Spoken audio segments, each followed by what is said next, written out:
right now, Israel itself lacks the conventional capabilities to take out such a facility, so it would need to talk to the U.S. about the bunker buster. Now, the bunker buster is not a specific bomb; it's a type of bomb. What we're talking about is a specific American weapon, which is 30,000-pound precision-guided bomb, and it can only be carried by the B-2 stealth bomber right now. Because that's the only plane that's configured to carry such a weapon. Now, this, of course, means that you'd have an American plane with an American pilot dropping an American bomb on an Iranian nuclear facility, which raises the possibility, obviously, of getting the U.S. more directly involved in a conflict in the Mideast, which is something that President Trump has said that he doesn't want to do. Trump has himself refused to comment on the possibility of U.S. military assistance like that, and Israel itself has said that this is probably the most capable conventional munition in the world, the GBU-57. It can penetrate up to 200 feet of hardened facilities. The problem in Fordo is that some of the facilities, I understand, and some of the centrifuges may be as deep as 300 feet. But nevertheless, this is a massive bomb. It delivers about 5,000 pounds of explosives, a 30,000 pound, and there's only one asset really in the world, the B-2 bomber, that can deliver this. And as I mentioned, it's about 3,500 miles away. But this is an incredible munition. I had them in Afghanistan. We used it a couple of times. It's very, very effective. But the question is, can it penetrate deep enough to really get at all the centrifuges? I submit that we would probably have to have at least a half dozen of these things that we'd have to put on site at Fordo to really have the effect that we want. Bunker busters is a more colloquial term that we use to discuss large airdrop munitions that are capable of doing a couple of things. First, it's penetrating hard and deeply buried targets. Think something like a bunker or a facility that's built within a mountain. And these are also timed within the fuses of the weapons so that they don't explode immediately upon impact, or like some other munitions where you aim for an airburst several hundred feet above impact. They actually go several feet into the ground, dozens of feet. The GBU-57, which is the massive ordnance penetrator that's being discussed heavily in terms of American involvement in Iran, can actually penetrate up to 200 feet before detonating its ordnance. In the case of the massive ordnance penetrator, it is the only weapon in anyone's arsenal globally that's able to successfully target and potentially even eliminate facilities like Fordo. It was designed originally with the intent of attacking and destroying targets specifically built into mountains. Initially, that was in terms of North Korea, later expanded to target sets including Iran as well. And even then, it's not a guarantee that one or even two of these weapons would be able to successfully take Fordo offline, and certainly even to destroy it. The U.S. Air Force B-2 stealth bomber, that is the only aircraft that's capable of carrying and deploying these weapons, can carry up to two of these. Now, it was reported this morning in print outlets that the Air Force actually has, as part of their kind of operational concept for attacking targets such as Fordo, would actually plan to use several of these munitions deployed through several aircraft. So it wouldn't just be a single munition dropped or even two from one airplane. It would be multiple strikes kind of barreling down into that target set over time, kind of drilling down towards the target.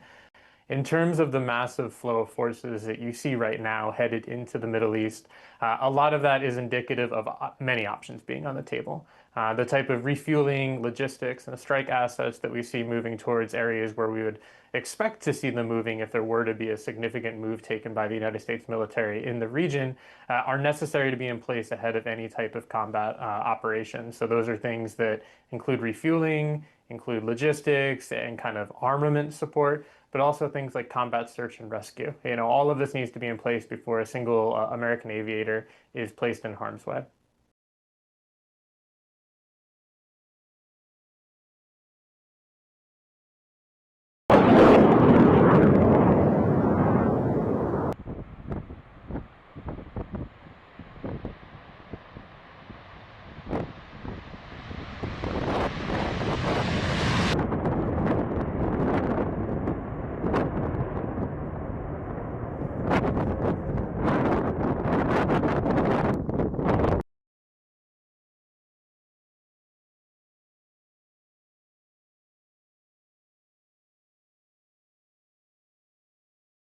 Right now, we are most likely the hours before a major escalation, rather de-escalation.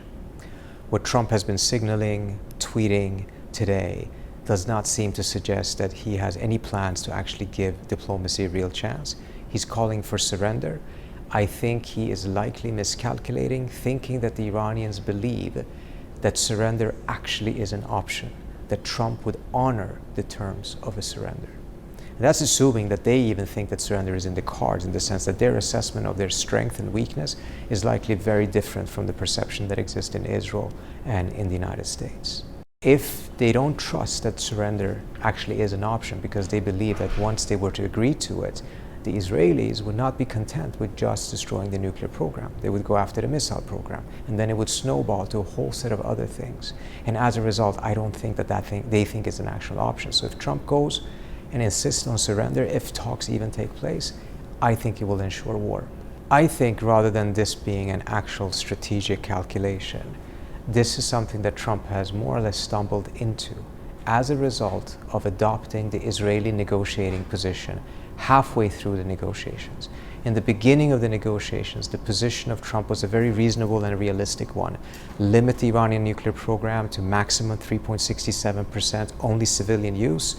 And then somewhere halfway through, he adopted the Israeli position, which is actually zero enrichment. You cannot have any nuclear program.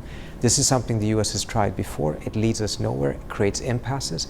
As soon as there was an impasse, the Israelis then took advantage of that to push for military strikes to soften the Iranian negotiating position, knowing very well that it would lead to a crisis that eventually would pull the US into it. It's important to understand the missiles that they have been using against Israel are long-distance missiles. The missiles they would be using against US bases, first of all, they have a larger arsenal of them, are medium and shorter distance missiles. They have not used those against Israel, and as a result still have plenty of them left. So by targeting the bases, that also means that they would target the countries in which those bases are hosted. Could be Qatar, could be Bahrain, could be UAE, could be Saudi Arabia. This would regionalize the war. This is part of the reason why many of these Arab countries are dead set against this escalation. They don't want this conflict to come to their territory. If you actually say that Tehran should be evacuated, it seems to suggest that regime change is very much at the very center of this.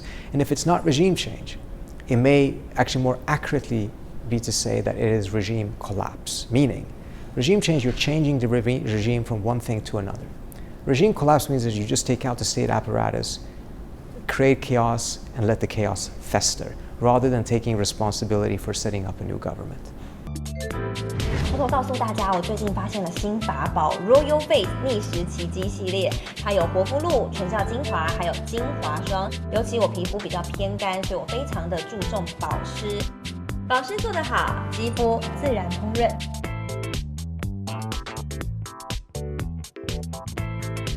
提亮肤色更年轻，抚平皱纹超有感，而且气色变好。用心保养，每天都更美丽。